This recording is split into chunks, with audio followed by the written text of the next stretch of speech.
When I moved to Cincinnati 3 years ago, I stopped making art. Moving here during a pandemic, figuring out a new city, a new school for my daughter, a new house to fix up, it was a lot. Making room for art felt like a luxury I didn't have time or energy for. I work as a freelance designer professionally, and while my art practice helps me to develop my personal style and voice, it doesn't make me money. So when my life got very full, I let art fall to the wayside. Big mistake. I lost the joy I get from making work, the spark of delight I feel creating something beautiful, and the pleasure of watching people engage with it. Connection is an important part of that. I love making something that brings someone else joy. It creates a circle of reciprocity, an invisible exchange of love.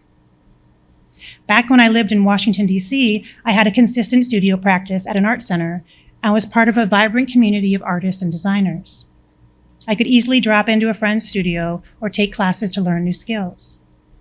I was seeing art regularly with my daughter, Lou, who was little at the time, and she would be my tour guide, leading me through galleries and museums. She was a great guide, giving me an unvarnished review of everything she liked, usually large, colorful installations, and what she didn't, nudes. We saw this giant nude figure at the Hirshhorn Museum once, and she was so offended. She giggled a lot, but told me it was inappropriate. It was a wonderful way to connect with her and connect her to my love of art. In DC, I was also creating exhibitions about play and interaction. I had a show that included a series of wall-sized games, pieces of my work that could be flipped, shuffled, and reimagined. One piece invited you to rearrange magnetic tiles. At the opening, one very particular gentleman was insistent that all the tiles be matched together in pairs, and the kids in attendance kept undoing his work when he wasn't looking. It was so funny to watch them going back and forth all evening, an epic battle of wills. Lou was delighted with the show, and it was the first time she understood that her mom was a real artist.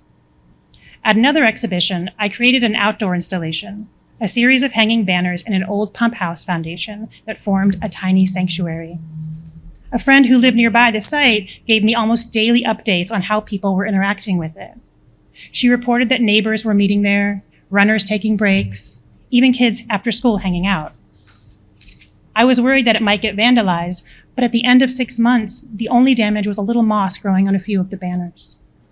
I transformed a space and brought the neighborhood a little piece of joy. When I took Lou to the installation, she ran through the fabric and told me she loved it. She gave it 2 thumbs up. It's pretty cliche, but making art feeds my soul. I lost my mojo when I moved here. My art muscles atrophied. It was slow going to get them back in shape, and it took a lot of effort. I made a studio. My husband, Josh, made me a custom tank so I could marble paper and fabric again.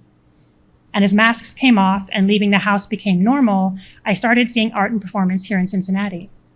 Life was still full, but I made room. Which brings me to a moment back in September of this year. It was a rainy Saturday, and I was in my studio with Lou. I was working on a series of large collage pieces that I hoped to exhibit here in Cincinnati. She was working on a drawing assignment for school. Lou is now 12. She is in the 7th grade and is an aspiring artist herself. We were working in companionable silence when she looked up and said, "Mom, I had to fill out a get-to-know-you form in class this week. One of the questions was, who is your favorite artist? And I put you." She paused and then said, "I mean it, Mom. You're my favorite artist." She said it so casually, but my heart just burst. I played it cool so she wouldn't tell me I was being cringe, but I felt so much joy. She sees me as an artist when I am still learning to see that for myself. This small but also incredibly huge moment illuminated something for me. My connection to art is my connection to joy. Joy is one of my core values, and I will always make a place for it in my life. Thank you.